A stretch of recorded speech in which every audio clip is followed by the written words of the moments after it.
Hallelujah. Praise the name of the Lord. It's Friday morning here in Houston, Texas. Hallelujah. Yahoo! Salamat sa Diyos sa kanyang kabutihan. God is good all the time.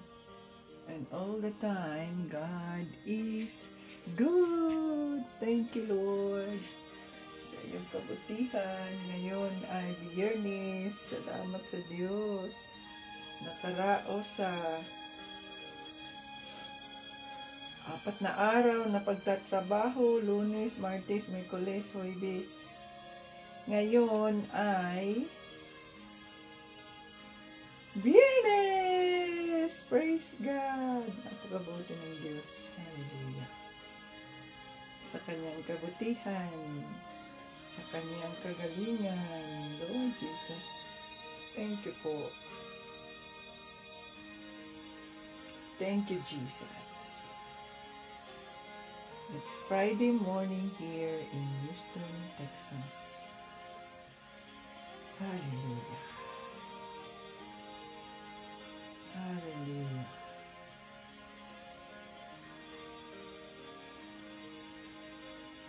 It's Friday. Hallelujah. Yes, Lord Jesus. Thank you, Lord.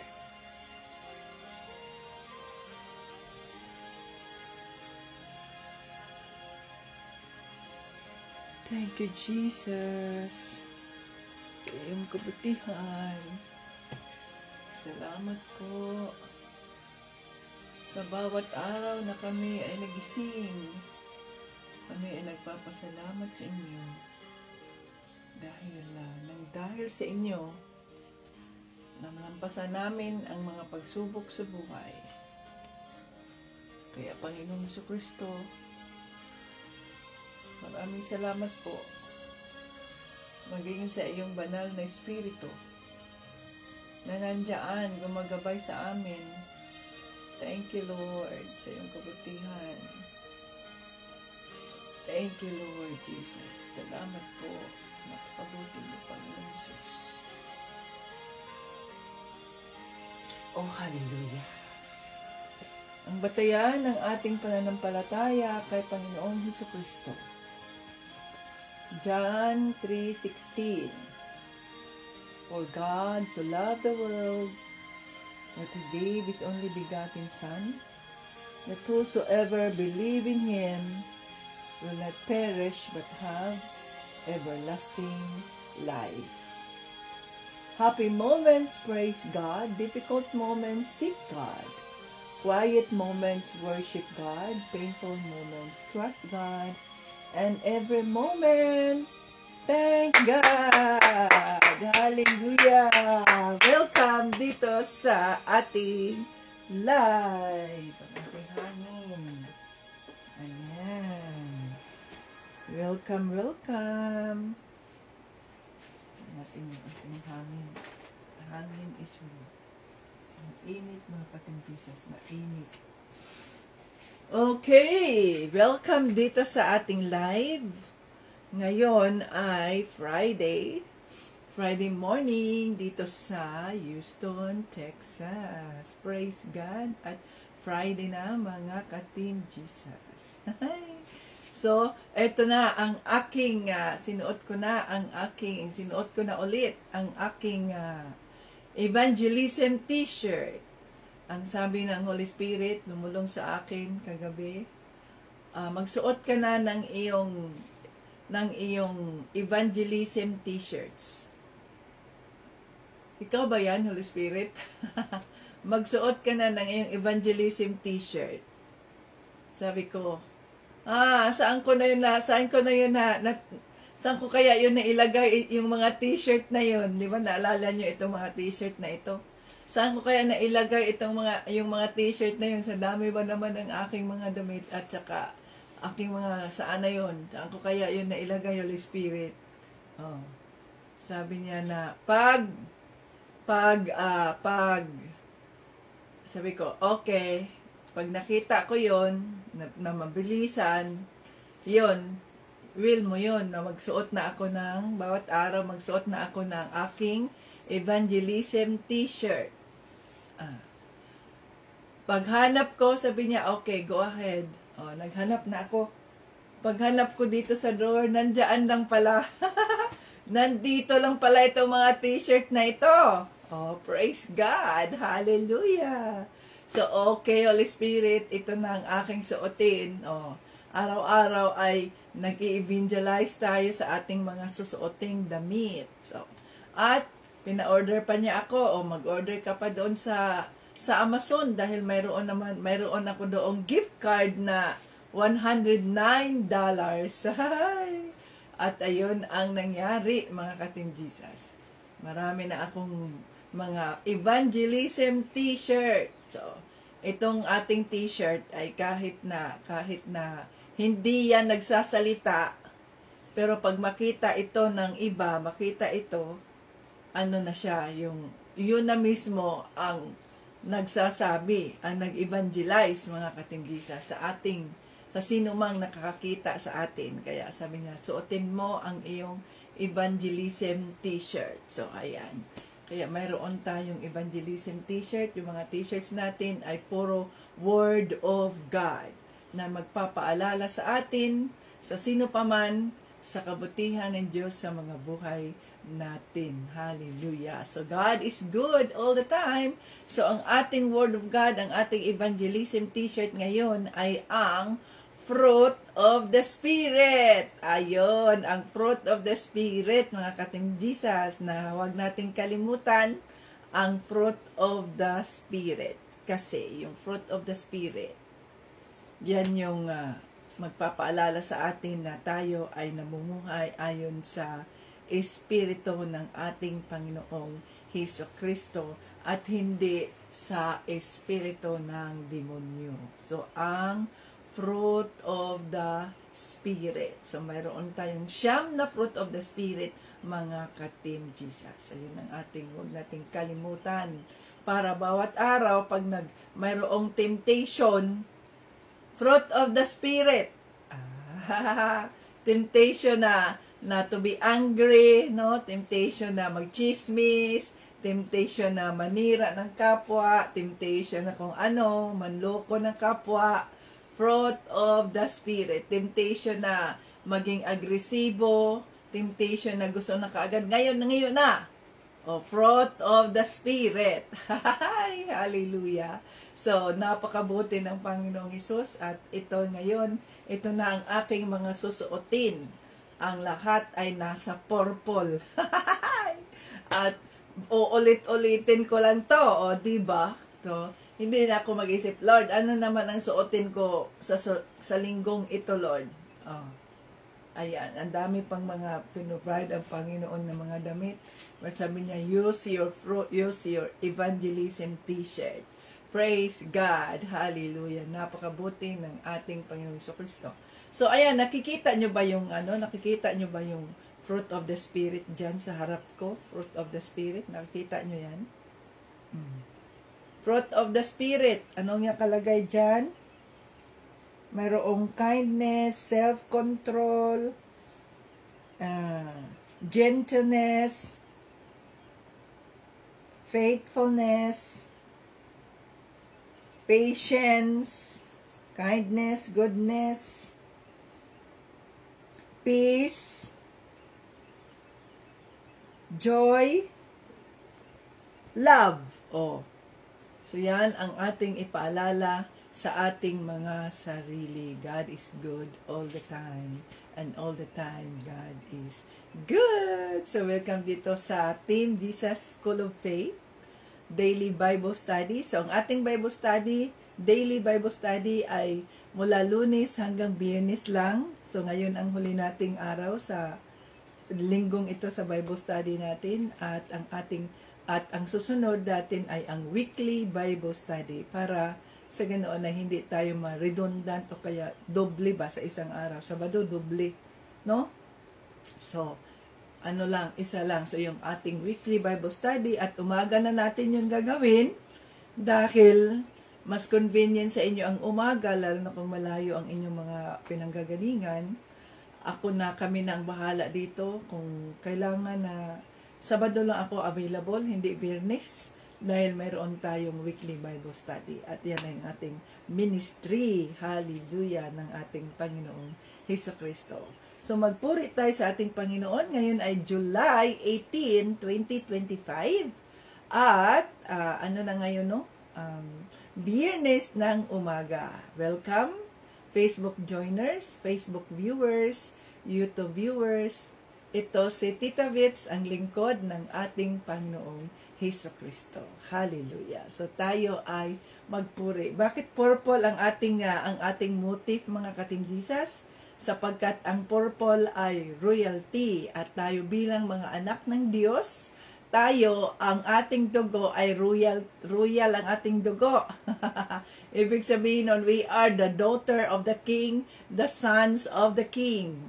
Kaya purple tayo kasi ang purple, mga Ka-Team Jesus, ay sa panahon nila expensive yung purple.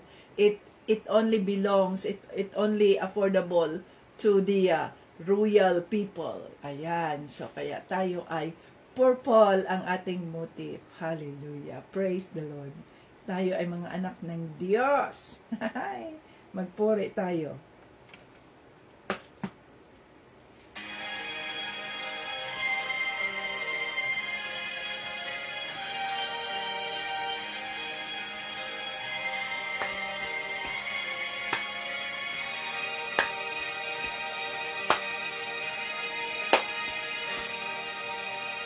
Pagising sa umaga, kay ganda, kay ganda, kay ganda ng mundong ginawa niya. Ngayon ko lang nakita ang ganda ng mundo. Salamat sa Diyos at ako'y binago. Yes, Lord. Thank you, Lord. Nang tanggapin ko si Jesus, aking Diyos, nabago ang lahat sa buhay ko. Bagong ligaya ang nadarama, bagong pag-asa ang nakikita. Yes, Lord. Thank you, Lord. Hallelujah, Jesus. Lahat ay aking ibibigay pati aking buhay upang purihin siya.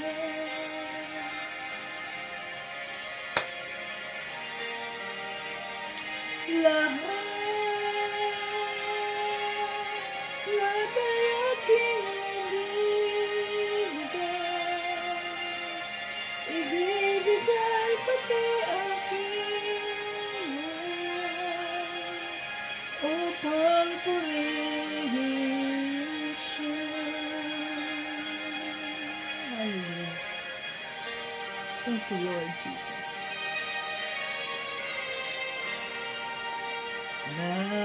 Nag-uumapaw ang aking saya, pagmamahal niya ang nadarama, kay ganda ng buhay na nasa kanya. Purihin ang Diyos, purihin si Jesus. Yes, Lord. Thank you, Lord. Lahat ay aking ibibigay pati aking buhay upang purihin siya.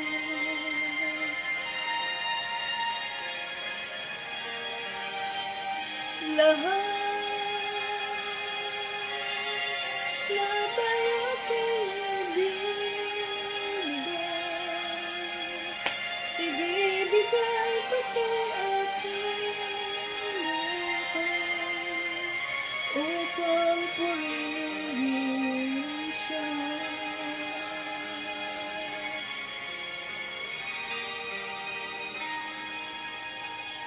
Hallelujah. God is good all the time.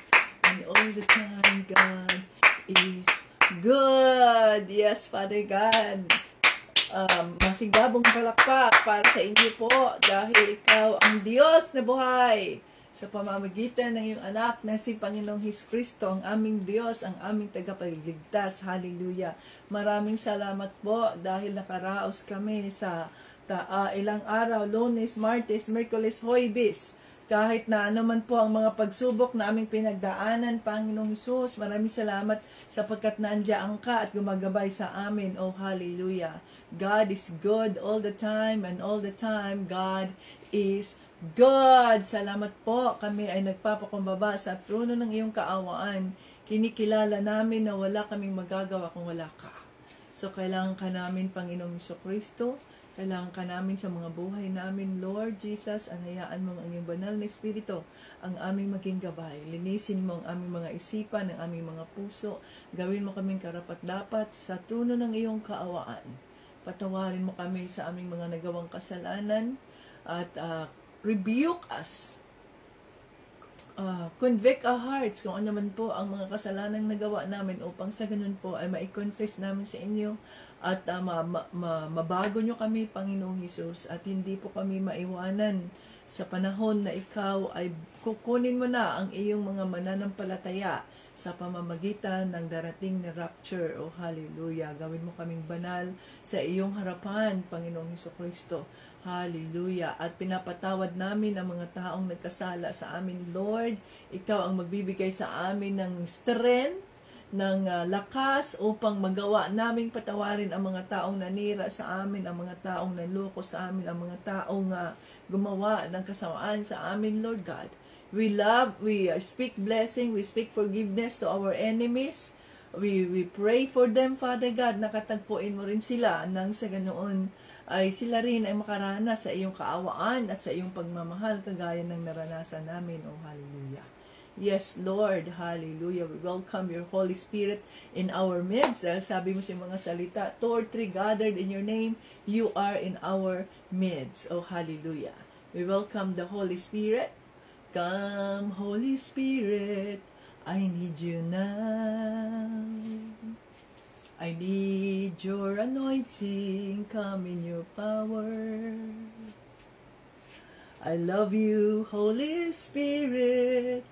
You captivated my soul, and every day I learn to love you more. Come, Holy Spirit, I need you now. I need your anointing, come in your power. I love you, Holy Spirit. You captivated my soul, and every day I learn to love you more. I'm reaching for your heart. You hold my life in your hands, drawing me closer to you. I feel your power renewed. Nothing compares to this place where I could see you face to face. I worship you in spirit and in truth. I'm reaching for your heart. You hold my life in your hands, drawing me closer to you. I feel your power renewed. Nothing compares to this place where I could see you face to face. I worship you in spirit and in truth. I'm reaching for your heart. You hold my life in your hands, drawing me closer to you. I feel your power renewed. Nothing compares to this place where I could see you face to face. I worship you in spirit and in truth. We worship you in spirit and in truth. Hallelujah, Father God, sinasamba ka namin sa espiritu at sa katotohanan. Nangusap po kayo nang sa ganun po ay maintindihan namin ang mensaheng nais mong iparating. O hallelujah, ikaw po ang magbubukas sa aming mga isipan, sa aming mga puso. Dinideklara namin na ang live na ito ay holy, sanctified by the blood of Jesus. At itago mo po ang iyong lingkod, Panginoong Jesucristo, sa iyong cross upang hindi ako makikita, kundi ang makikita ng iyong kabutihan, ng iyong kagalingan, Panginoong Jesus. At bigyan mo kami ng maayos na internet connection upang sa ganun ay mairaos namin ang iyong Bible study na matiwasay at maintindihan namin ng tuloy-tuloy ang mensaheng nais mong iparating at ito ay magpapatibay sa aming mga pananampalataya sa iyo, Panginoong Jesucristo. O hallelujah, lahat ng ito ay aming hinihiling, pinasasalamatan sa pangalan ni Jesus at ng banal na Espiritu. Lahat ng papurit, parangal ay binabalik namin sa Diyos Ama. Amen! Hallelujah! Praise the Lord! Ayan mga kating Jesus. So tayo ay nagpapasalamat sa Diyos sa inyong mga testimony dahil yung mga testimony na yon ay kahit nasabihin nyo, kaunti lang nag-like, kaunti lang nag-share, okay lang yan, mga katim Jesus. Bahala na ang Holy Spirit na siyang mag-aano niyan, yung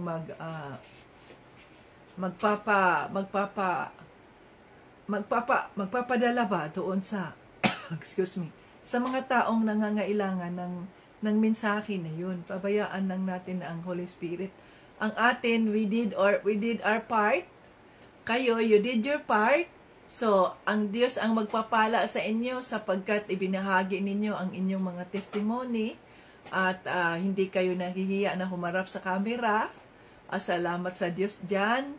Alam kong ang ating Panginoong Jesucristo ay masaya, nagagalak sa inyong pagtayo, sa inyong pananampalataya sa Kanya.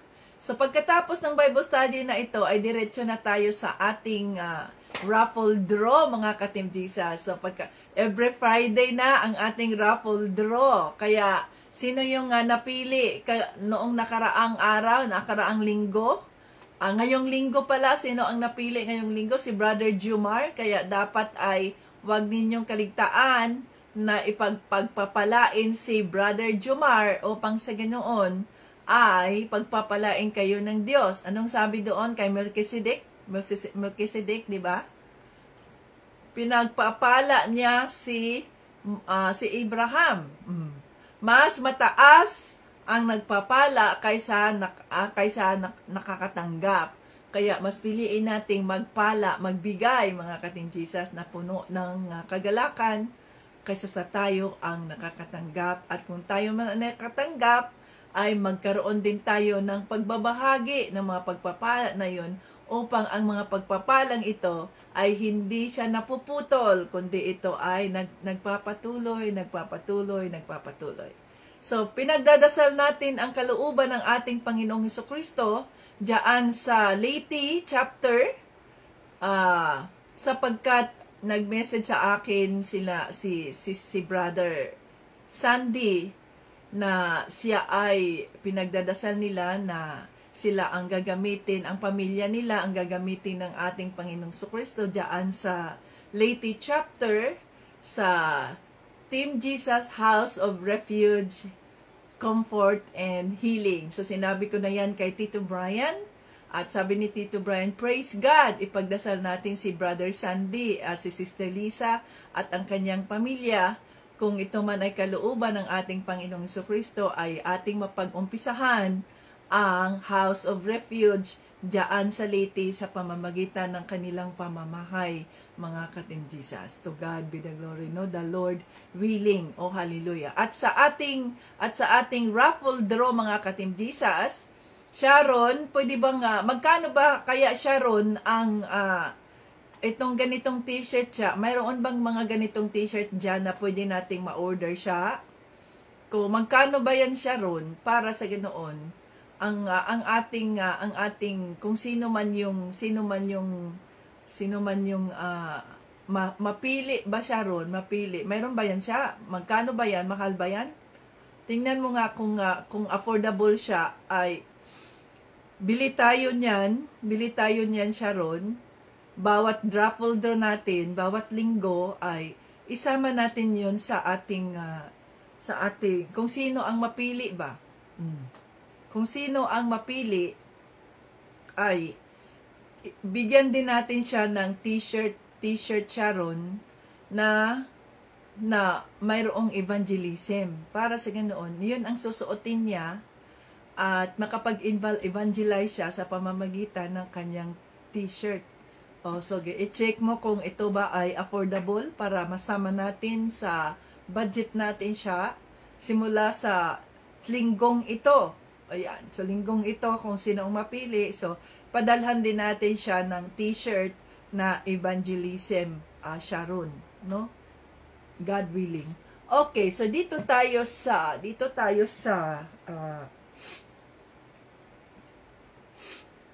ating Biblia. Nasa na ang inyong mga Biblia, mga ka-Team Jesus? Ngayon ay July 18, 2025. At mayroon tayong mga kapatid dito sa ating mga kasamahan natin sa Team Jesus members na sila ay nag-spiritual birthday na sila, mga ka-Team Jesus. Hallelujah! Sa month of July. At nanatili pa rin sila sa ministry. To God be the glory. Kaya tayo ay magre-rejoice na kahit ano paman ang mga sitwasyon ng buhay, ay mas pinili natin na kumapit sa mga pangako ng ating Panginoong Hesukristo sa mga buhay natin. Hallelujah! Praise the Lord. Okay, so dito tayo sa kahapon ay tinuruan tayo tungkol sa pagsamba dito sa lupa at doon sa langit. So ang pagsamba natin nung kanilang panahon ay gumawa sila ng tulda. At doon sa tulda nandoon ang covenant box, no? So balit nung dumating si Panginoong Hesukristo, yung covenant box na yon, yung Holy of Holies, 'di ba? Naalala ninyo kung panoorin ninyo ang Passion of Christ o kaya yung tungkol kay Jesus Christ, ay nung namatay si Panginoong Hesukristo, nung kinomend na niya ang kanyang espiritu sa Diyos Ama, ay ipinakita doon sa movie na ang temple, yun yung tulda, no, na ginawa nila. Ang temple ay pumasok doon ang banal na espiritu, ganyan, tapos pumasok sa Holy of Holies, at ang covenant box ay nahati sa dalawa. Na ibig sabihin nun, yung covenant box na yon ay hindi na yon ang ating sinusunod, kundi ang bagong kasunduan na ibinigay ng ating Panginoong Diyos Ama ay sa pamamagitan ni Panginoong Hesukristo. It's finished. Na ibig sabihin nun, tapos na.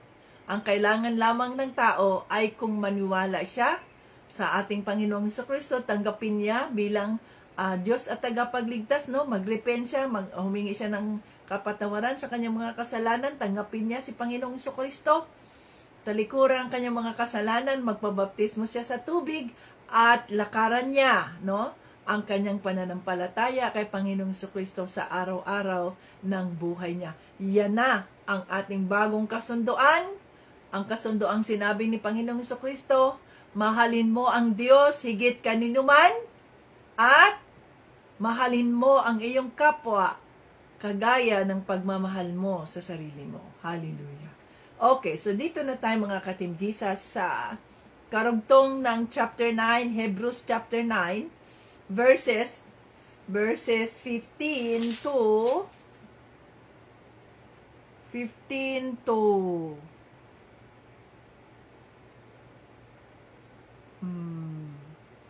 saan na tayo dito? 15 to 28.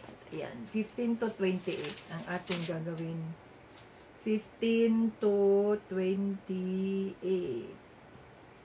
Ayan, 15 to 28 tayo. Okay.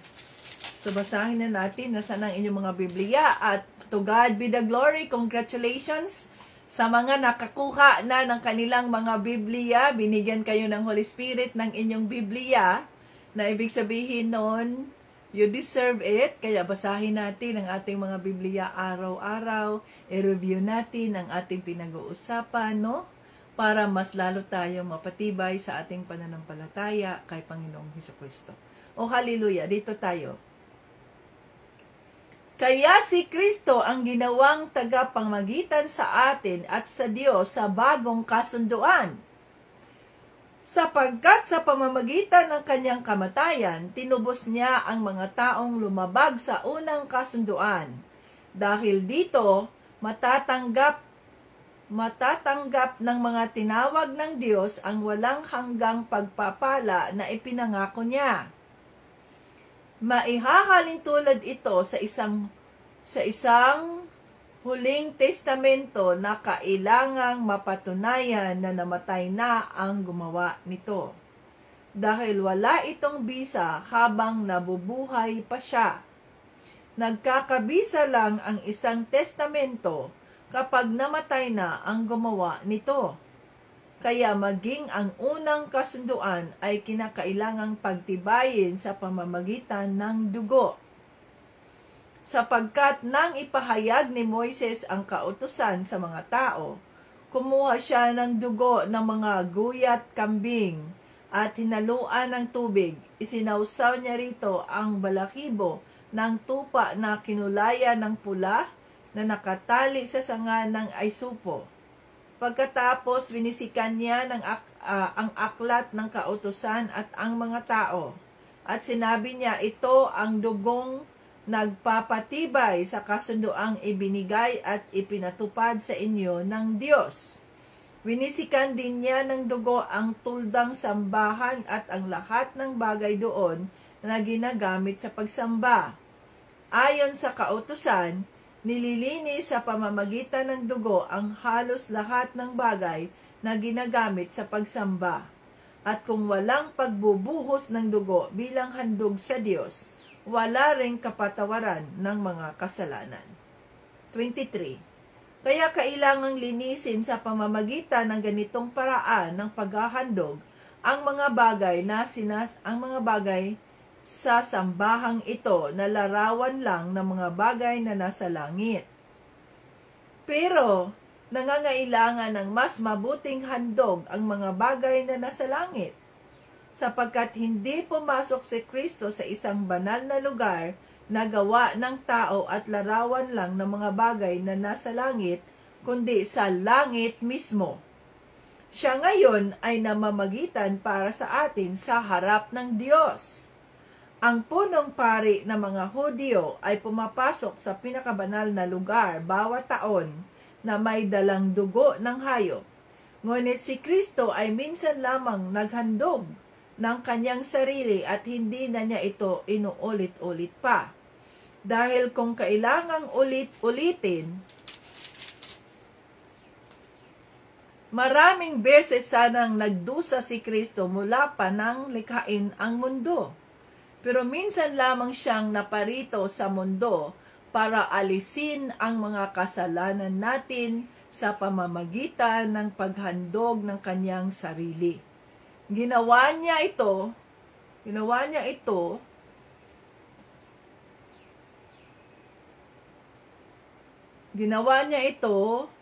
nitong mga huling araw. Itinakda sa mga tao ang mamatay ng minsan at pagkatapos nito'y ang paghuhukom ng Diyos. Ganoon din naman, minsan lang namatay si Kristo nang ihandog niya ang kanyang sarili para alisin ang kasalanan ng mga tao. At muli siyang babalik dito sa mundo, hindi na para akuing muli ang kasalanan ng mga tao, kundi para iligtas ang mga taong naghintay sa Kanya. Hallelujah. Holy Spirit, maraming salamat po sa iyong mga salita. Sa araw na ito, tulungan mo kami na maintindihan namin ang mensaheng nais mong iparating. Kausapin mo po ang bawat isa ayon sa pangangailangan, ayon sa nais mong gawin sa amin, Panginoong Jesus. Oh, hallelujah. In Jesus' name, Amen. Okay, so dito mga ka-Team Jesus, kaya nga, di ba, nung unang panahon, kahit nung unang panahon, Kahit nung panahon nila ni Lapu-Lapu, panahon nila ni Magellan, at sino pa mang mga ibang mga tao, mayroon silang blood compact, mga katindisas, di ba? Blood compact. Na ibig sabihin ng blood compact, nagiging matibay ang kanilang kasunduan dahil mayroong blood compact. Na ibig sabihin ng blood compact ay sa pamamagitan ng kanilang mga dugo, di ba? Yung mga unang panahon, mayroon silang mga kasunduan na ginagamitan ng blood compact. So, yung dugo nila, naghiwa sila ng kaunting part ng kanilang katawan na mayroon aagos ang dugo, yon, at yung kasunduan na yon ay nilagyan nila ng dugo, na ibig sabihin dugo niya, dugo ng isang parte na to, dugo ng isang parte na to, yon ang nilagay nila sa kanilang mga kasunduan upang maging matibay ang kasunduan na yon. So, yun pala ay nanggaling, nasa Biblia pala yung blood compact, yung pagkakasundo. So, ang nangyari diyan, nung panahon ni Moses, si Moses ay kumuha siya ng mga hayop, no, na ang mga dugo ng mga hayop. So, yun ang ginamit nila para sa ganoon ay maging matibay, at sa pamamagitan ng dugo ay malinis doon sa templo, doon sa tulda, malinis ang mga gamit na ginagamit para sa pagsamba. At yung bato na nandoon ang Ten Commandments, at ang mga tao ay winiwisika ng dugo na yon. Na ibig sabihin, no, nililinis ka sa pamamagitan ng dugo, no? At ang mga pari nila ay pumupunta doon sa pinakabanal na bahagi ng tulda upang mag-alay taon-taon. Subalit dito pinapahayag na si Panginoong Hesus ay hindi pumapasok sa isang tulda na likha ng tao. Si Panginoong Hesus ay pumasok doon sa tulda na nasa langit. Ibig sabihin ng tulda na yon ang kaharian ng Diyos Ama. Doon siya pumasok. Sa makatuwid, hindi pangkaraniwan ang gagawin niya pagsakripisyo. So kung sa kanila, ang tulda nila ay likha ng tao, sa atin, ang ating tulda ay sa pamamagitan ng Espiritu. So nga alam na natin na ang templo, ang sambahan ng Diyos ay ang ating mga katawan. Di ba? Kaya nga, kung tayo ay tumanggap na kay Panginoong Hesukristo at tayo ay nagpabaptismo sa tubig, nilinis na tayo sa pamamagitan ng tubig at nilinis tayo sa pamamagitan ng dugo ni Kristo. Diba? Na pag ipinahayag na ng banal na Espiritu sa atin na ito tayo bilang mga tao at tayo ay makasalanan, subalit tayo ay nagsisi at tinanggap natin si Panginoong Hesukristo, nagpabaptismo tayo sa tubig, buo ang ating pananampalataya sa Kanya, kaya nalinis na ang ating pagkatao. Nalinis tayo mula sa pagiging patay, tayo ay muling nabuhay, immersion ang tawag nun, gumising ulit tayo, at kaya tayo ay naging born again Christian. Ayan. So, sealed by the Holy Spirit, covered by the blood of Jesus, no? So, hindi tayo sealed by the blood of Jesus. Ang silyo natin, mga ka-Team Jesus, ay ang banal na Espiritu. Palitan ninyo yan dahil may nabasa ako doon na sealed by the blood of Jesus, covered by the Holy Spirit. Hindi yon, baliktad yon, mga ka-Team Jesus. Ang silyo natin ay ang banal na Espiritu. We are covered by the blood of Jesus. Okay? So may silyo tayo na pag tiningnan tayo ng Panginoon, kung ang Antichrist ay may silyo na 666, tayo na mga Kristiyano, ang silyo natin, di ba? Pag sinabi nating silyo, ano ba yung silyo? I-seal mo yan. Ibig sabihin nun, i-lock mo. Lock mo yun, di ba? Pag sinasabing mayroon ng silyo, ibig sabihin nun, hindi na yan pwedeng buksan. Ang tanging makapagbubukas lamang yan ay ang may-ari ng bagay na yan. o tayo ay pagmamay-ari na ng ating Panginoong Jesucristo sapagkat tayo ay silyado ng banal na Espiritu. So tanging si Panginoong Jesucristo lamang, tanging ang Diyos Ama lamang ang pwedeng kumuha ng mga buhay natin ayon sa kanyang tamang panahon. Hindi pwedeng ang demonyo ang kumuha sa mga buhay natin, no, because we are sealed by the Holy Spirit. At kapag sinabi natin covered by the blood of Jesus, ang ibig sabihin nun sa pamamagitan ng dugo ni Panginoong Jesucristo, tayo ay naging matuwid sa harap ng Diyos. So, di ba sinabi sa salita ng Diyos, our God is holy. You must make your body holy as the temple of the Holy Spirit. Kaya nga, itong katawan na ito, mga ka-Team Jesus, ito ang templo ng banal na Espiritu. Ang ating Diyos ay banal, so makatuwid ang ating mga katawan, ang ating mga kaluluwa, ang ating mga mata, ang buong pagkatao natin ay dapat na maging matuwid. Banal sa harap ng Diyos. Dahil hindi na tayo yung mga tuldang nilikha ng tao. Tayo ay mga timplong nilikha ng Diyos Ama ayon sa kanyang imahe at sa kanyang kaanyuan. Kaya tayo ay banal, tayo ay sagrado, tayo mga ka-Team Jesus. Oh, hallelujah. So, sagrado tayo, silyado tayo ng banal na Espiritu. Okay? So, yun ang sabi. Ang sabi dito sa salita ng Diyos, sinabi diyan, ang isang testamento ay hindi nagiging mabisa o kaya maging totoo. Maihalin tulad ito sa isang huling testamento. Okay, 16. Last will ba? Diba? Kung halimbawa, itong isang tao, sabi dito sa 16.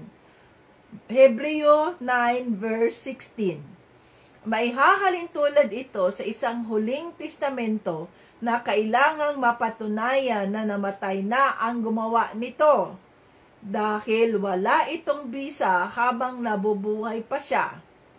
Nagkakabisa lang ang isang testamento kapag namatay na ang gumawa nito. So, ang testamento, yun bang last will? Diba, halimbawa, ikaw ay isang mayaman. O, mayroon kang maraming mga ari-arian dito sa mundo. Para tahimik ang lahat, para walang mag-aaway, walang mag-a-argue, walang magpatayan, kailangan na magkaroon ka ng last will and testament. Oh.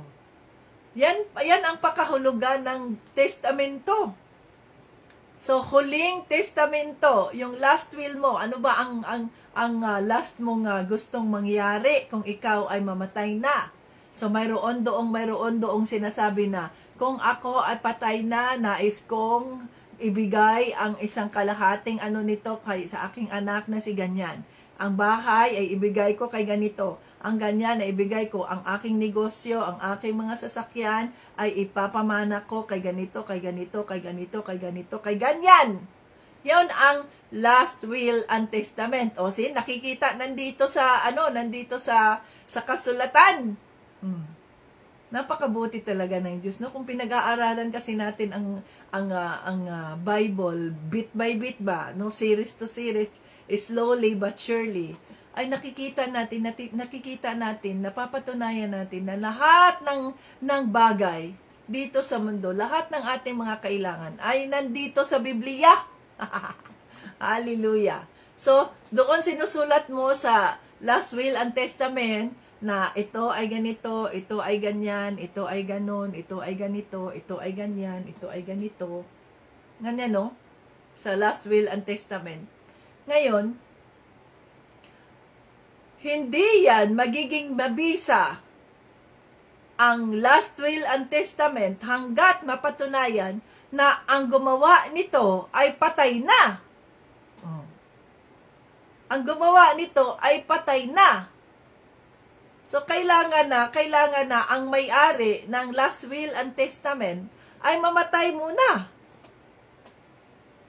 So, hindi mangyayari yung huling habilin, kung hindi mamatay, hindi mapatunayan na patay na yung taong gumawa nito. Kaya mga ka-Team Jesus, nagtatanong tayo, bakit kailangan mamatay si Panginoong Hesukristo? Pwede naman niyang gumawa ang ating Diyos Ama ng kaparaanan na iba para hindi mamatay ang kanyang anak. Pero ayon dito sa kasulatan, mga ka-Team Jesus, sa kanilang napagkasunduan sa lumang tipan, hindi ayon sa between God and man, hindi pwedeng maging matibay ang kasunduan kung walang dugo na dadanak, kung walang dugo na ihahandog. So, kailangan mayroong dugo na ihahandog sapagkat sacrificial offering. Di ba? Hindi nyo ba naalala? Di ba? Bakit yung ibang mga relihiyon, yung mga kulto? Di ba mayroon silang mga offering na yung ino-offer nilang mga bata ay yung virgin na mga bata para tanggapin yon ng kanilang Diyos kasi virgin pa. May mga ganong relihiyon, may mga ganong pangkat, di ba? Tribo na nag-o-offer. Yung mga batang babae ay pumipili sila na walang blemish, maganda, makinis ang kutis, mga ganyan. Kahit nga yung si Kultong Kibuloy yung mga members niya, pinipili niya na yung magsisilbi sa kanya. Kahit yung kanilang mga choir doon, nakita ko yon. Ang gaganda ng kanilang mga choir at yung kumakanta doon sa kanilang church at iba-ibang lahi. See? Inihandog yung mga doon, yung mga babaeng yun, kay Kibuloy. Walang blemish, makinis ang kutis, maganda, ganito, ganyan. Inihahandog. Ganon din ang paghahandog sa Diyos na buhay. Noong unang panahon nila ni Moses, panahon nila ni Abraham. Pinipili nila yung isang tupa nila, isang hayop nila na walang blemish, yung panganay na anak, na yun yung pinakamaganda, yun yung pinakamatapang, yun yung ganyan-ganyan, lahat. At yun ang iniaalay. Kaya nga, ang firstborn, mga ka-Team Jesus, ay mahalaga. Ang firstborn. Kami nga we offered our firstborn to the Lord. Lord, this is your firstborn. I offered it to you. Si Kuya GV, Edgar Vito, ay inoffer namin yan sa Diyos as our firstborn. Kasi ang firstborn, mga ka-Team Jesus, ay mahalaga sa harap ng Diyos. Ang firstborn.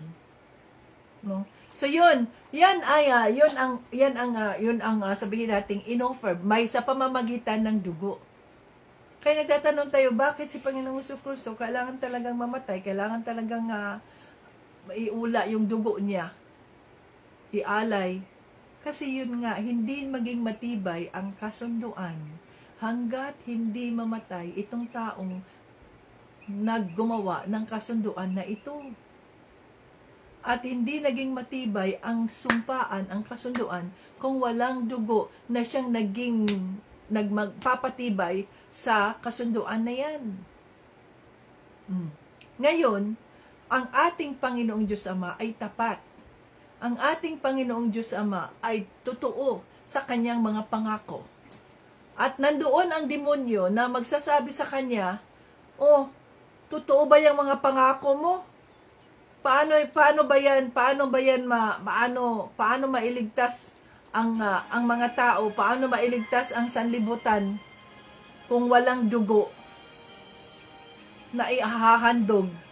Gayong yan ang pangako mo. Yan ang sinabi mo sa panahon pa nila ni Abraham, nila ni Noah. Nag-aalay sila sa pamamagitan ng paghahandog na mayroong dugo, mayroong mamatay upang maging matibay ang kasunduan. So, hindi pwedeng maging matibay.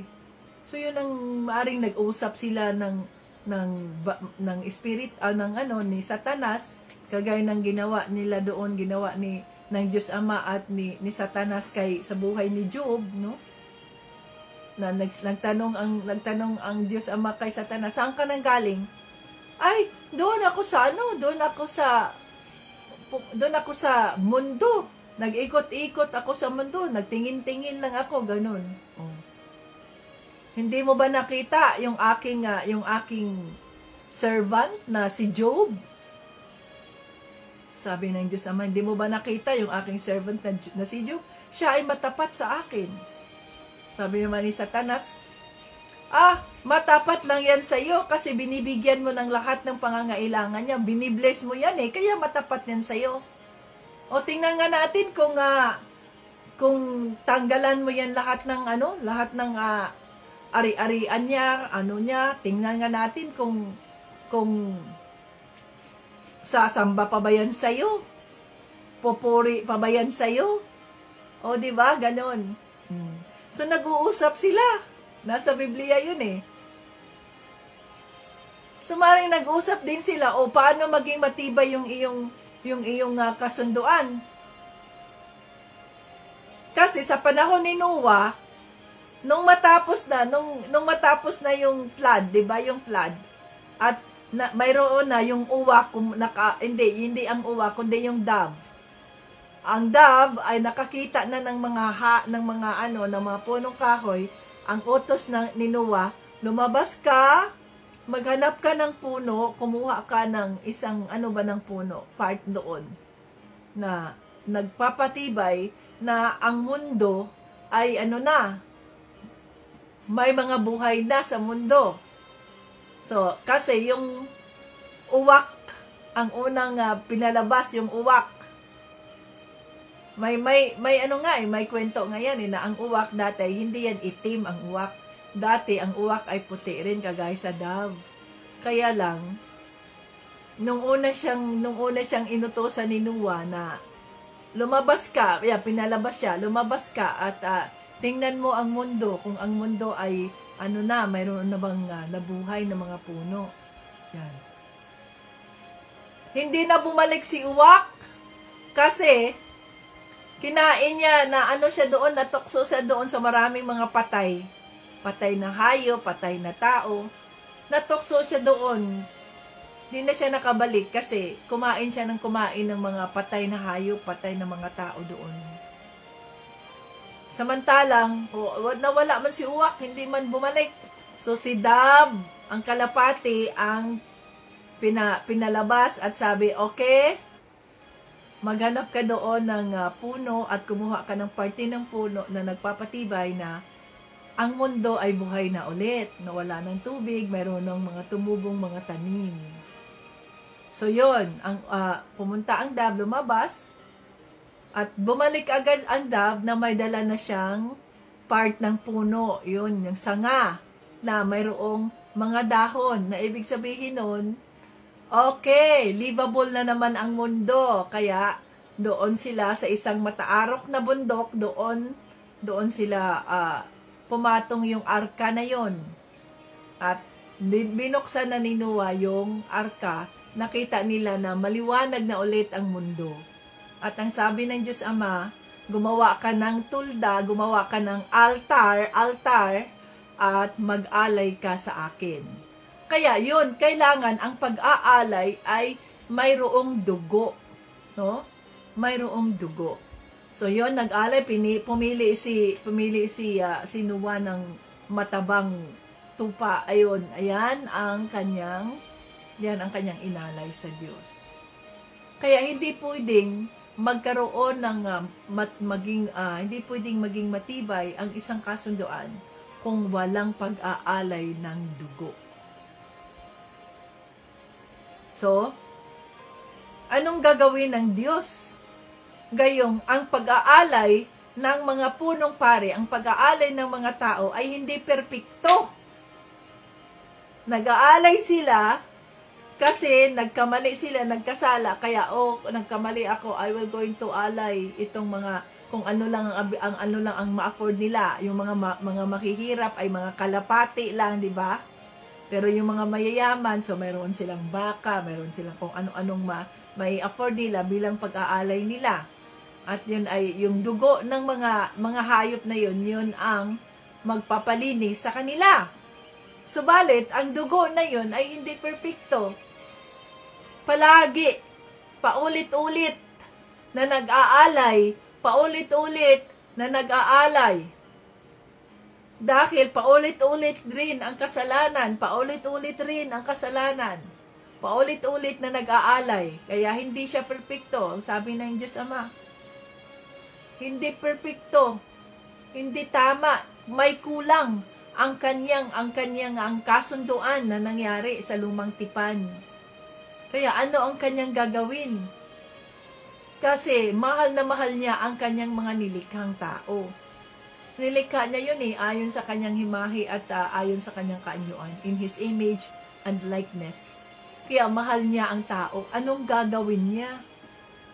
Para pwede naman sana niyang, sa isang pagsasalita lang niya, pwede naman niyang iligtas tayong lahat sa isang word lang. Kasi ang kanyang salita ay makapangyarihan. Dati nga, nung ginawa ang daigdig wala mo yung kalaman-laman ng daigdig. Ang Diyos ang nagsabi, let there be light. O di nagkaroon ng light, let there be dark. Na nagkaroon ng dark. Let there be plants, mga hayop, mga ano pa man, di nagkaroon. Sa pamamagitan lang ng kanyang salita, nabuo ang daigdig, di ba? O. Pero, ang tao, hindi nabuo ang tao sa pamamagitan ng kanyang salita.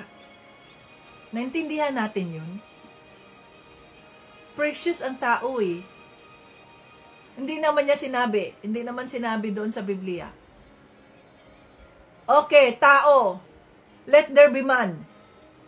Hindi man niya sinabi doon sa Biblia, sa Genesis 1, let there be man, kagaya ng let there be light, let there be dark, let there be animals, let there be plants, let there be water. Hindi man niya sinabi. Ang sabi niya, gumawa tayo ng tao na kagaya sa atin. Gumawa. Ibig sabihin nun, hindi sa pamamagitan ng kanyang salita nabuo ang tao, kundi sa pamamagitan ng kanyang pagkilos, gumawa. Gumawa siya. Gumawa tayo. Nandoon na si Jesucristo, nandoon na ang Holy Spirit. Gumawa tayo. So, naglilok ang Diyos. Gumalaw siya Gumalaw siya. Naglilok ang Diyos. Diba? Siya ang ating potter. We are the pot. So, hinubog niya tayo. Nag-effort ang Diyos. Gumalaw siya. Gumawa siya So, may kilos na nagawa. Hinubog niya tayo. Ayan, ito ang ulo mo. Kagaya ng anyo niya. Ito ang iyong mata ito, ilong, tapos ito ang iyong balikat, ito ang iyong kamay, ngayon kamay, yan si Adan di ba? Si Adan, yan si Adan, katawan niya, lalaki si Adan, okay? At, anong ginawa niya? Hinipan niya ng hininga, yun yung ating kaluluwa, yung ating espiritu, hinipan niya. At ito ay gumalaw, kumilos. Ayan, si Adan. So, may kilos yun mga ka-Team Jesus. No? So, ang kasunduan ay hindi mabubuo o hindi matutupad kung walang dugo na ihahandog. So, mahal na mahal niya ang sanlibutan Nandyan sa John 3:16. Gayon na lamang ang pagmamahal ng Diyos Ama sa sanlibutan na ibinigay niya ang kanyang kaisa-isang anak na si Jesucristo, na kung sino man ang maniwala sa kanya ay hindi mamamatay, kundi magkaroon ng buhay na walang hanggan. So yan ang kasunduan. Yan ang kasunduan ng ating Diyos Ama sa bagong tipan. Paano niya mangyari? Paano niya gawin yun? Gayong ang kasunduan ay maging matibay lamang kapag mayroong naiaalay na dugo. ang dugo na inaalay ng mga punong pari doon sa kanyang templo sa tuldang ginawa ng tao ay hindi man perpekto. Paulit-ulit nilang ginagawa, taon-taon, paulit-ulit, kasi nga hindi perpekto. So, kailangan ang Diyos na gumawa ng paraan upang perpekto ang mangyari sa kanyang pag-aalay, para sa kapatawaran ng mga kasalanan. Kaya, wala siyang ibang magawa, kundi sinabi niyang, anak,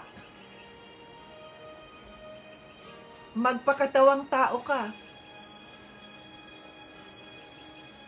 Kasi sa tao, ang espiritu, ang mga anghel, likha lang yan ng Diyos sa pamamagitan ng kanyang salita eh. Wala yan silang mga dugo, ang mga anghel. Ang tao, nalikha niya, si Adan, nalikha niya, yun ang may dugo. Kaya, walang ibang choice, kundi kailangan na tao ang gusto niyang iligtas, hindi man hayop, tao dapat ang maging sakripisyo. Yung may dugo. Kasi ang dugo ng hayop, hindi man sapat, hindi man perpekto ang dugo ng hayop.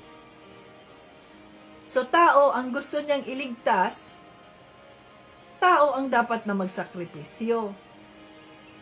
Kung tayo ang magsakripisyo, makasalanan man tayo, hindi man tayo, ang ating nature, ang ating mga ninuno, na si Adan, si Eva, makasalanan man sila, kaya yun man ang ating na-inherit, ang pagiging makasalanan. So, hindi tayo pwedeng ialay. Dahil, imperfect tayo eh. Makasalanan tayo. Hindi tayo pwedeng ialay. Hindi tayo katanggap-tanggap sa harap ng Diyos. Kasi ang ating likas ay makasalanan. Filthy tayo eh, marumi ang ating dugo. Hindi siya holy. So, anong ginawa ng Diyos Ama? Kaya sinabi niya sa kanyang anak, kaisa-isa niyang anak, ay ibinigay niya. Kaya maaring hindi naman sinabi sa Word of God, ito ay revelation lang ng Holy Spirit, na sinabi ng Diyos Ama, anak, bumaba ka sa lupa. Bumaba ka sa lupa, magpakatawang tao ka. Nang sa ganoon, ay matupad ang aking huling kasunduan. Ang huling testament ay matupad. No? So, anong paraan ng Diyos Ama upang sa ganoon ay walang bakid na kasalanan itong magiging tao na ito na maging sacrificial offering. Walang bakid na kasalanan. Kasi kung tao sa tao, makasalanan man yan, kaya maaaring hindi natin naintindihan dati na bakit si Jesus ay hindi sa pamamagitan ng pagtatalik nila ni Jose na siya ay nabuhay, na siya ay conceived, di ba? Sa tiyan ni Mary. Kaya ito ngayon ang revelation ng Holy Spirit, mga ka-Team Jesus. Sapagkat ang tao ay makasalanan, ang ating dugo ay marumi. So, anong ginawa ng Diyos Ama para matupad ang kanyang plano sa sanlibutan? Pinababa niya, pababain niya yung kanyang anak, no, na si Jesus. Tapos, paano? Makasalanan man ang tao. So, pumili siya ng isang babaeng birhin. Na ibig sabihin ng birhin, pure, hindi pa nakikipagtalik sa isang lalaki. Kasi kapag ang isang babae ay nakipagtalik na sa isang lalaki, wala na ang kanyang virginity, wala na ang kanyang purity. Wala na. Lalo na kapag ang babaeng yan ay nakipagtalik sa lalaki na hindi naman niya asawa, mas lalo pa, nagkasala. Patuloy, fornication pa ang nangyari. No? Kaya hinanap niya ang babae na virgin. O saan naman? Sino naman ang babae na pipiliin ng Diyos? Siyempre, pangako niya doon kay David Pangako niya doon kay David na ang maghahari sa sanlibutan ay ang angkan ni David. Kaya nga, 'di ba, kung kasama namin kayo, kasama ko kayo nang pinag-aralan natin ang tungkol sa lineage ni Jesus. Saan siya nanggaling, anong ganyan? Alam natin 'yon na si Jesus ay galing sa lineage ni David. Si Mary at saka si Joseph ay galing sa lineage ni David, sa mga anak ni David. O nakita nyo na, hindi natin alam yan dati. Basta binasa lang natin ng Biblia na si ano ay galing sa ganyan, tapos nag-asawa, tapos nagkaanak, ganun yung lineage, no? Pero yung ano ba ng Holy Spirit ba? Yung revelation ng Holy Spirit. No? So yun ang pangako ng Diyos kay David, na mula sa kanyang angkan, from King David maghahari. Kaya nga nandun si King Solomon, ang anak ni King Solomon, naghari. Pero itong mga haring ito ay hindi permanente kasi wicked sila dahil likas na tao sila, makasalanan. So ang gusto ng Diyos na hari, na magiging hari, ay yung unblemished. Ibig sabihin nun, holy, perfect, walang kasalanan. So, pinili niya doon. Sino nga noon sa laki ni Jose? Sa laki ni David. Betting na natin from generation to generation. Ayan! Si Mary! Ang mabait na si Mary. 15 years old. Pure. Holy. Virgin. Mabuti. Mananampalataya. Masunurin. Yan ang aking pipiliin. Kaya, Archangel Gabriel, bumaba ka! At magbigay ka ng vision kay Mary, bumaba ka. Samantala, yung panahon na yun, si Mary at saka si Joseph ay pinagkasundo na sila, betrothed, pinagkakasundo, ibig sabihin nun, they are engaged to be married. Pero pag ang engagement, hindi yan nangangahulugan na ngayon, nag-engage na sila, susunod na linggo, mag-asawa na sila, hindi. Matagal pa yan na panahon. Ang kanilang engagement sa atin dito sa panahon ngayon, magpakasal na kasi buntis. Sa kanilang panahon, hindi. Ang kanilang mga babae, pure. Pure ang kanilang mga babae. Virgin sila. Bago sila i-engaged.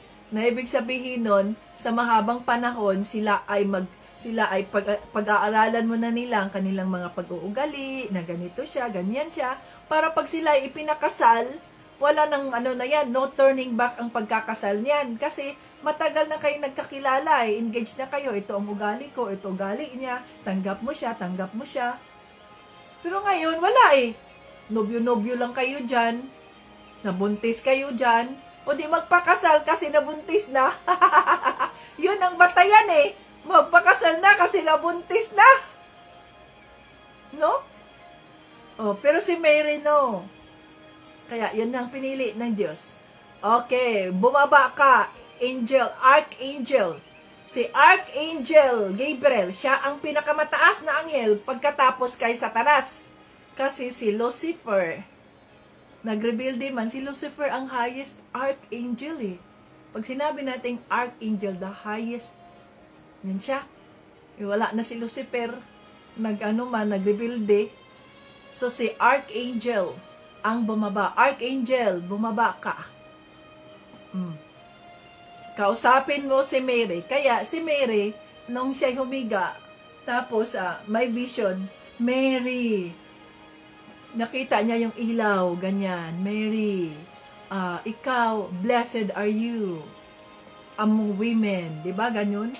Ikaw ang pinili ng Diyos na babaeng pinakapalad, mapalad sa sanlibutan, sapagkat ikaw ang magdadala ng isang batang magiging tagapagligtas ng sanlibutan. Ang sabi naman ni Mary, paano yan mangyari? How it will happen? I'm a virgin. Paano yan mangyari? Virgin ako. Wala namang lalaking gumalaw sa akin. Paano ako mabubuntis? So, ang sabi ni Archangel Gabriel, ikaw ay mabubuntis sa pamamagitan ng Espiritu ng Diyos. Ayan. Kaya yung Holy Spirit, bumaba ka. At doon ka, pumasok ka sa katawan ni Mary. Kaya si Mary ay nag-conceive. Hindi siya nag-conceive, hindi siya nabuntis sa pamamagitan ng tao, ng sexual intercourse ng tao. Kasi makasalanan ang tao eh. Kaya si Jesus, ang kanyang pagkatao ay hindi talagang tao dahil hindi siya nabuo sa pamamagitan ng natural way of fertilization ng tao.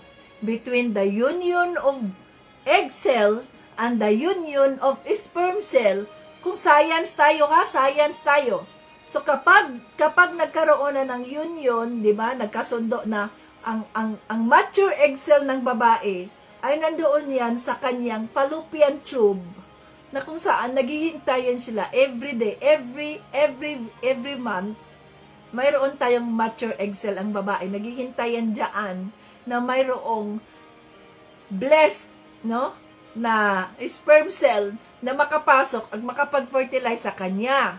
So kung ang babae kapag virgin siya at hindi siya sexually active, ay itong mature egg cell na ito na nagpapaganda pa sa sarili niya ay matutunaw lang ito. Kaya ang mangyayari diyan, ang babae monthly kapag siya ay hindi siya sexual active, hindi siya may asawa, magkakaroon siya ng monthly period.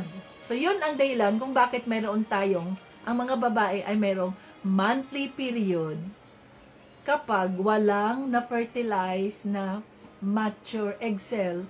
Itong mga mature egg cell na ito ay matutunaw sila, magiging maruming dugo na sila, na siya ang kailangan na ipalabas. Kasi sa ating uterus, kapag mayroon ng cycle ang tawag noon, 'di ba? Di natin 'yun naintindihan. Ito 'yon ang ano niyan, kahulugan. Kapag ang babae, cycle 'yan 28-day cycle. So, nagma-mature ang ating egg cell, yung ating uterus din ay nagpapatong-patong 'yan. May mga patong-patong 'yan na mga dugo in preparation kung ang mature egg cell ay ma-fertilize ng isang sperm cell. Itong mature egg cell na ito na ma-fertilize, unti-unti yang magbibiyahe mula sa fallopian tube tungo sa uterus at doon na yan siya lalaki. Kaya maraming dugo na nag-stay doon na siyang magna-nurture sa bata. Hindi kung walang fertilization sa mature egg cell, mamamatay yan. Kaya kailangan ipalabas yung dumi. Kaya mayroon tayong menstrual flow ang tawag doon. Pero si Panginoong Jesucristo hindi siya isinilang sa pamamagitan ng fertilization ng sperm cell at ng egg cell sa pamamagitan ng sexual intercourse o kaya introvit. Ano ba 'yun, yung artificial insemination? Nabuo siya sa pamamagitan ng kapangyarihan ng Diyos ng banal na Espiritu. Sa pamamagitan ng Espiritu, nabuntis si Mary. No? Oh. Nabuntis si Mary, mga katinjisas. Kaya si Panginoong Jesucristo ay ang tinatawag nating walang kasalanang sakripisyo. Dahil hindi man ang galing kay Mary. Hindi man ang galing kay Mary ang cell ni Jesus. Ang kanya bang chromosomes ba, 'di ba? Sa science, mayroong chromosomes. How many chromosomes do you have? How many chromosomes mayroon ka? Di ba? Mayroon tayong 42 chromosomes. Ang chromosomes na yan, biology yan mga katinjisa, sa biology yan, napakabuti ng Diyos talaga. Tinuruan niya ako ng biology. Nagturo kasi ako ng biology sa high school. Alam ko yung pasikot-sikot. Ayan, yun pala gagamitin ng Diyos ngayon. Oh. Hindi anak ni Mary si Jesus sa katotohanan. Surrogate lang siya eh. Surrogate. Alam niyo yung surrogate? Halimbawa, ikaw, itong mag-asawang ito, wala silang anak, mayaman sila, gusto silang magkaanak. Oh. So, ang gagawin yan, ang sperm cell ng kanyang lalaki, ng kanyang asawang lalaki, ang egg cell ng kanyang asawang lalaki, babae, macho, pipili yan yung mga doktor, pipili yan dyan, fertility doctor, pipili yan. At iyon yan sila dyan sa tube na yan.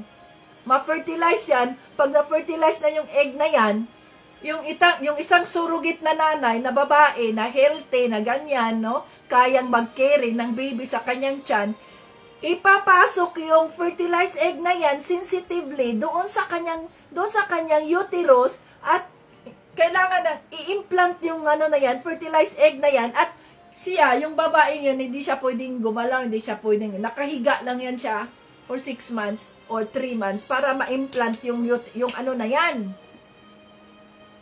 So, ang chromosome ni Panginoong Jesucristo, mga ka-Team Jesus, ay hindi galing kay Mary at kay Joseph. Surrogate lang sila eh. Dahil walang nangyaring fertilization. Kaya ang mga Katoliko, deceived talaga yung mga Katoliko na sinasabi nilang Mary, the mother of God. Paano may mother ang God? Na si Mary ay likha ni God. O paano maging mother si Mary ni God? Diba? Deception niya ng enemy eh. Wala eh. Surrogate lang si Mary. Hindi lang galing sa kanyang dugo si Jesus. Conceived by the Holy Spirit si Jesus eh. Huh? Conceived by the Holy Spirit si Jesus. Sa makatuwid, hindi siya nanggaling doon kay Mary, sa dugo ni Mary. Ang chromosome ni Jesus ay holy. Hindi sa tao. Surrogate mother lang si Mary. Pero anong ginawa ng demonyo? Anong ginawa ng Katoliko? Pinapalaki nila si Mary. Ginawan pa ng rebulto. Mary, Mother of God. Walang mother ang God. Instrumento lang siya eh. Conceived by the Holy Spirit. Hindi yan naintindihan ng mga Katoliko. Deceive sila eh. Niluko sila ng demonyo eh. Kasi nandoon ang Biblia, palagi ang inuulit ng mga Katoliko, ng mga pare, Mary conceived, Jesus conceived by the Holy Spirit. Hindi nila naintindihan ang ibig sabihin yan. Paano naging mama ni Jesus si Mary? Gayong hindi naman nanggagaling sa dugo niya ang pagkatao ni Jesus. Conceived siya by the Holy Spirit eh. Nasa Biblia, di ba? Hindi sa chromosome ni Mary. Chromosome ng babae, 21. Chromosome ng nanay mo, chromosome ng tatay mo, 21, 42 lahat. Yan ang combination natin. Pero si Jesus, no. Conceived by the Holy Spirit. So siya, ang perfect offering ng tao na wala siyang kasalanan kasi hindi siya nanggaling sa tao. Pero pinanganak siya para maging tao kagaya natin. Pero iba ang kanyang combination. Ang combination niya, ang kabuuan ng pagkatao niya ay banal. Hindi kagaya sa ating tao. Dahil ang plano ng Diyos Ama, itong kanyang anak ay iaalay niya sa sanlibutan na kung sino man ang maniniwala sa kanya ay hindi magkaroon ay hindi mamamatay, kundi magkaroon ng buhay na walang hanggan. So walang magawa si Satanas dahil hindi niya napasuko ang Diyos Ama. No? He is the source of all wisdom and understanding, ang Diyos Ama. Nakita niyo yung karunungan ng Diyos? Ang kagalingan ng Diyos? So, time will come, sabi niya, in His perfect time, gagamitin niya ang kanyang anak. So, para ang tao, wala tayong maikumpara na, si Jesus, Ginoo man yan, Diyos man yan. Siyempre, nagpakatawang tao siya, namuhay siya bilang tao mula sa kanyang pagsilang hanggang siya ay naging 30 years old, naranasan niya ang pagiging karaniwang tao. Naranasan niya ang pagiging karaniwang tao. Yan si Jesus. So kung ano ang nararanasan niya, kung ano ang nararanasan natin, nararanasan din niya bilang tao. In fact, namuhay nga siya bilang tao, bilang karpintero. Kaya nga, hindi ba? Walang naniwala sa kanya na siya ang Misaya. Ha? Siya Misaya? Sino yan? Jesus the Carpenter. Jesus the Nazarene. Ang Nazareno. Yan ang Misaya? Imposible. Kaya ang mga Parisiyo hindi naniwala na siya ang Misaya. Kasi galing siya sa mahirap na pamilya Naranasan niya kung ano ang hirap ng buhay. Kaya kung ano man ang hirap natin, naranasan din niya yan. Hindi siya exempted doon. Pagdating ng 30 years old, doon siya tinawag ng Diyos Ama na magsimula sa kanyang ministry. Pinaprepare siya, inihanda siya ng Diyos sa kanyang ministry na nagturo siya mismo, galing ang Espiritu Santo ang nagbigay sa kanya ng mga pagtuturo. Kaya dito, ito yung ating natutunan sa Matthew, Mark, Luke, John, dahil ito yung mismong interaction ng mga disipulo habang si Panginoong Jesucristo ay nandito pa sa lupa. Hanggang sa dumating ang panahon na siya ay kailangan ng isakripisyo. Kaya itong mga Israelite, hindi sila ang may kasalanan. Pinasukan lang sila ng demonyo ba? Ginamit lang sila. Si Judas, ginamit lang siya ng Diyos upang mapasukan ng demonyo para ibenta niya si Jesus doon sa Sanhedrin. At para kunin si Jesus at paratangan, yun ang paraan ng Diyos para mapatay, para maihandog ang kanyang kaisa-isang anak. At ang akala ng demonyo, dahil hindi mangyayari ang testamento, hindi mapapatutuhanan ang testamento kung ang nagbigay nito ay hindi mamatay. So si Panginoong Jesucristo ang nagbigay ng testamento. Gayon na lamang ang pagmamahal ng Diyos Ama. No? Kailangang mamatay ang kanyang anak para magkatotoo ang testamento sapagkat sa pamamagitan ng pagkamatay ng kanyang anak, ng dugo na ialay niya, magiging matibay ang kasunduan ng tao at ng Diyos. Hallelujah! So, akala ni Satanas, okay, sige. Yung pala yun ang kasunduan ninyo, okay. So, akala ni Satanas, di mamatay nga yung anak mo. Dahil maging handog niya yun mamatay nga yung anak mo. Pero, nagkamali si Satanas. Kaya nga doon sa katapusan, di ba? Death, where is your sting? Kamatayan! Noong si Panginoong Jesucristo ay muli nang nabuhay. Kamatayan, nasaan ang iyong kamandag?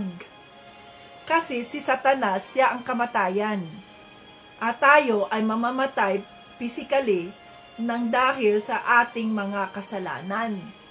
So, paano tayo iligtas ng Diyos Ama sa ating mga kasalanan upang tayo ay muling mabuhay sa Espiritu at hindi tayo manatiling patay at hindi tayo papunta doon sa impyerno. Kaya yun ang dahilan kung bakit inihandog niya ang kanyang kaisa-isang anak na si Panginoong Jesucristo upang tayo ay muling mabigyan ng pagkakataong mabuhay. kagaya ng nangyari kay Panginoong Hesukristo. No? Kagaya kay ang nangyari, namatay si Panginoong Hesukristo.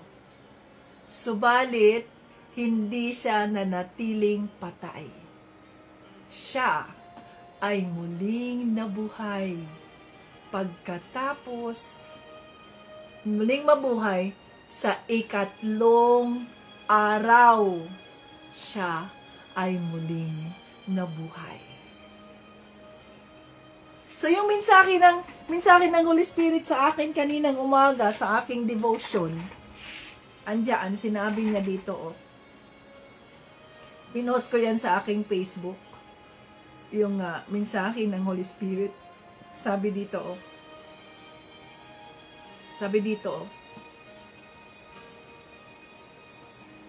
But our citizenship is in heaven, and from it we await a Savior, the Lord Jesus Christ, who will transform our lowly body to be like His glorious body by the power that enables Him even to subject all things to Himself.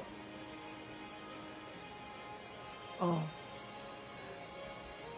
Ang ating lowly body, itong katawan na ito na namamatay dahil sa kasalanan, ang katawan na ito ay babangon muli kagaya ng nangyaring pagbangon ni Panginoong Hesukristo. Magiging glorious ang ating katawan. Kaya nga, pag tayo ay mamatay na, no, sa physical na ito, ang ating katawan ay hindi siya, ang espiritu natin, mga ka-Team Jesus, ay, halimbawa, kung ang katawan na yan, Kristiyano siya. Kung ang katawan na yan ay masakitin, ang katawan na yan ay mayroong deformity, lumpo, o kaya walang mga mata, o kaya hindi makapagsalita, o kaya ang katawan na ito, ang ating physical na body ay mayroong mga disability, may mga sakit at iba pa. Kung kukunin na tayo ng Diyos Ama, itong katawan na ito, ang ating kaluluwa ay lalabas na sa physical na katawan na ito. So ito, ang espiritu natin ay magiging glorious body na siya, na kung saan hindi tayo matanda. Mga bata tayo, mga ka-Team Jesus. Mga bata na walang sakit. Dahil glorious na ang katawan natin. Ito kasing physical natin, ano man to siya, mortal man, kaya mayroon siyang limitasyon. Tumatanda ang ating katawan eh.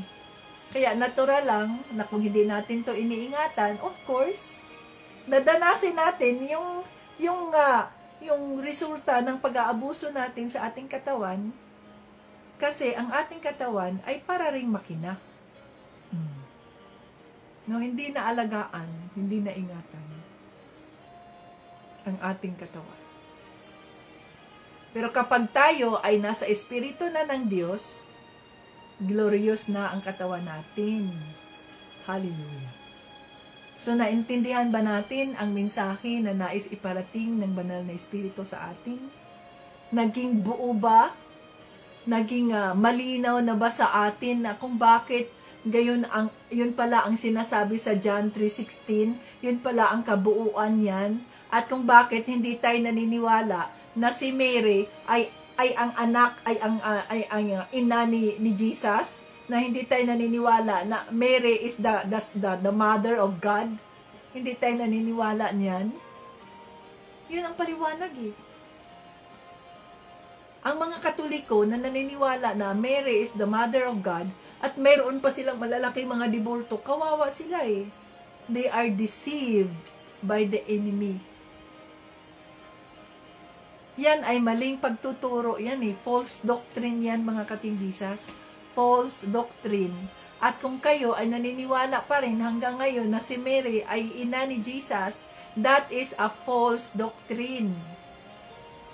Si Mary at si Joseph, sila lamang ay mga instrumento. Pero hindi sila ang tunay na mga magulang ni Panginoong Hesukristo. See?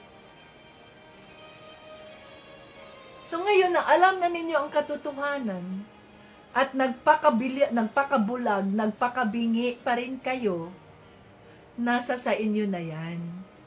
Sapagkat ni-reveal na ng Holy Spirit ang katotohanan eh. Dapat, alam na ninyo ang katotohanan, ang inyong mga kapatid, ang inyong mga magulang, ang inyong mga asawa, sino pa man, na ganoon ang kanilang paniniwala tungkol kay Mary, kayo na nakakaalam sa katotohanan, tayo dapat ang magpapaliwanag sa kanila na ito ang katotohanan. Nasa sayo na yan kung maniwala ka o hindi. Gawin mong halimbawa yung ikaw bilang anak, o ako bilang anak. Si nanay, ang chromosome ko ay 42. Si nanay ay mayroong 21 na chromosome na nasa akin combination. Si tatay ay mayroong 21. Kaya 42 chromosome ako bilang tao. Kaya mayroon akong mga traits na galing kay nanay. Mayroon akong mga kahawig yung mata ko kay nanay, kahawig yung ganyan, yung aking height kay tatay. Ganun ba? Kasi nga, kayo ang bumuo sa akin eh. Nagkaroon kayo ng make love bilang mag-asawa. So, nagkaroon ng fertilized egg dahil may sperm na pumasok, na fertilize ang egg. Kaya yun, na-conceive ako, nabuo ako, ito ako ngayon. Pero si Panginoong Hesukristo, hindi yan ang kanyang, ang paraan, hindi yan ang combination ng kanyang chromosomes. There was no sexual intercourse na nangyari between Mary and Joseph upang mabuo si Jesus. He was conceived by the Holy Spirit. So kayo ang magpaliwanag sa kanila para maintindihan nila na ito ang katotohanan. Huh? O see? False doctrine yun eh. Mali. Wala sa Biblia yun. Nabulagan sila ng kanilang mga relihiyo, nabulagan sila ng kanilang mga fiesta-fiesta, nabulagan ang Katoliko kasi pag may mga fiesta ni ganito, birthday na naman ni Mary ngayong September, birthday, Mama Mary, birthday ni Mary. Wala man yan sa Biblia na may birthday si Mary. Kung may birthday si Mary, ayan na naman, fiesta na naman, ano na naman, pera na naman, mga pagpamisa na naman, mga ganyang celebration, pera na naman yan, kaya pera-pera lang yan. Hallelujah. Ayan mga ka-Team-Jesus. Ang mga Katoliko, kagaya ko, mayroon pang tinatawag na Mayo. Ang Mayo, buwan ng pag-aalay kay Maria. Kaya ang mga bata, nandoon sa simbahan at Flores de Mayo. Flores de Mayo ang tawag dyan eh. Maraming pista ni Maria, pista ni ganito, pista ni ganyan, pera yan eh. Bawat pista, pera yan. Kaya yun, pera yan eh. Hindi yan yung tamang pagtuturo. Kayo na nakakaalam kayo sa katotohanan, na nanatili pa rin kayo, nasa sa inyo na yan. Kasi ang Diyos, hindi siya namimilit eh. Tandaan natin, binigyan tayo ng Diyos ng dalawang regalo. Ang karunungan, intellect, at ang pagpapasya, free will. So, nasa sa inyo na yan, nasa sa atin na yan, maniwala tayo o hindi, it is up to us. Hallelujah. Oh, Lord Jesus, Holy Spirit, maraming salamat po sa iyong revelation sa araw na ito, sa araw-araw na kinikilala ka namin ang iyong presensya. Ikaw ang nagbubukas ng aming mga isipan. Ikaw ang nagbubukas at ikaw ang naglilinaw ng mga katuruan na wala naman sa iyong mga salita. Ikaw ang nagbubunyag ng mga maling mga pagtuturo ng mga relihiyon na wala naman sa iyong mga salita. Holy Spirit, maraming salamat po. Maraming salamat po. At ngayon naintindihan na namin kung bakit yon ang ibig sabihin ng John 3:16 na si Panginoong Hesukristo ay walang kasalanan kahit na itinuring siyang tao sapagkat hindi siya isinilang sa pamamagitan ng natural union of sperm cell and egg cell, subalit siya ay nabuo sa pamamagitan ng Espiritu ng Diyos. Oh, hallelujah!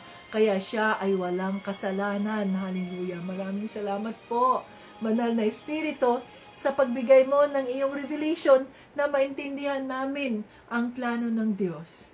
At isa kami ngayon sa dahilan kung bakit isinakripisyo ni Panginoong Jesucristo ang kanyang buhay, kung bakit inaalay ni Panginoong Jesucristo ang kanyang buhay upang sa ganoon ay magapi ang demonyo.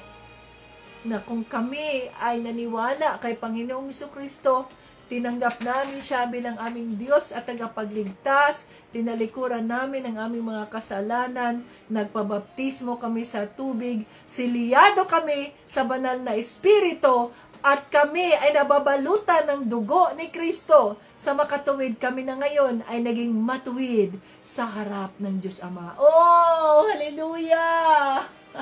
God is good all the time. Napakabuti niyo po, Panginoong Diyos Ama. Holy Spirit, napakabuti niyo po. Nireveal mo sa amin. Iilan lamang kaming nandito na nalaman ang katotohanan. Lord, we are so blessed na isa kami sa naging saksi sa pagbabahagi mo ng katotohanan. Father God, thank you po. Thank you so much. Lahat ng papuri at parangal ay binabalik namin sa inyo. Maraming salamat po sa pakikipag-usap niyo sa amin sa bawat isa. Holy Spirit, maraming salamat po. To God Almighty be all the glory and honor. Lord, itatak mo sa aming mga isipan, sa aming mga puso, ang revelation, ang katotohanan na inyong ibinigay sa amin ngayon. Na ito ay hindi nanakawin ng demonyo, kundi ito ay aming itatago as our treasure sa aming puso. At ito ay aming gagamitin upang maipalawanag namin sa aming mga pamilya, sa aming mga kaibigan, sa aming mga kapatid na wala pa sa iyo presensya, ang katotohanan tungkol sa iyong sakripisyo. Oh, hallelujah. Salamat po. Maraming salamat po, Panginoong Jesucristo. We owe everything to you, Lord Jesus. Salamat po. Woo! Ano man ang mga pangangailangan ng iyong mga kaanakan, Panginoon, ikaw po ang magbibigay nito. Sapagkat ikaw ang aming Diyos, ikaw ang aming tagapagligtas. You are our great provider. You are our shepherd, and we shall not want. Hallelujah.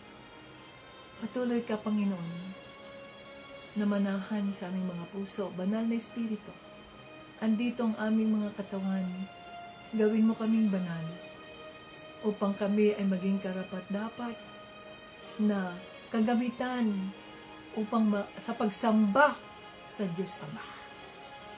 Hallelujah. Maraming salamat po. Maraming salamat po, Panginoon Jesus. Lahat ng ito ay aming pinasasalamatan at hinihiling sa pangalan ni Jesucristo at ng banal na Espiritu, at lahat ng papuri at parangal ay binabalik namin sa Diyos Ama. Amen! God is good all the time. And all the time, God is good. Napakabuti ng Diyos. Grabe, amazing. God is amazing. Amazing God. O see, nireveal ng Diyos. Kaya ko yun, na-realize na bakit ako hinayaan ng Diyos na magturo ng ganito, magturo ng ganyan. Sabi niya, just obey me. Yes, Holy Spirit, just obey me. Dahil time will come, gagamitin niya pala ang mga karunungan na yan upang maipaliwanag ang katotohanan tungkol sa pagkatao ni Panginoong Jesucristo. To God be the glory and honor. Hallelujah. You see? Kaya mga ka-Team Jesus, kung ano man ngayon ang pinagdadaanan natin, ano man ngayon ang ipinapagawa ng banal na Espiritu sa atin, let us embrace it, let us love it, let us learn from it, matuto tayo mula sa mga ipinatuturo sa atin ng banal na Espiritu, mula sa pinapadaan sa atin ng banal na Espiritu, sapagkat time will come, magagamit ng Diyos ang mga pinagdadaanan nating mga sitwasyon, mga gawain, mga trabaho at iba pa para sa kanyang kapurihan. Hallelujah. Kaya napakabuti ni Diyos at maraming salamat sa inyong pag-join. You are blessed to be here, mga ka-Team Jesus, na isa kayo sa nakatanggap. Kaya kung ako sa inyo, i-replay ninyo ang ating mga Bible study sapagkat nandoon ang revelation ng banal na Espiritu. Nang sa ganoon ay hindi natin makalimutan, kaya ako nagre-replay ako araw-araw. I am replaying. Ito na naman i-replay ko. Series ang nire-replay ko. Okay, tapos na ako nito. Balik na naman ako. Okay, ganyan. Bakit? Kasi yun ay nagpapatatag sa aking pananampalataya kay Kristo. Nandito ang revelation ng Holy Spirit. The King is in the room. Hallelujah. To God be the glory and honor. Hanggang sa muli, Jesus loves us. At hintayin nyo ang sandali, ang ating live para sa ating raffle draw. Amen. God bless. Bye-bye.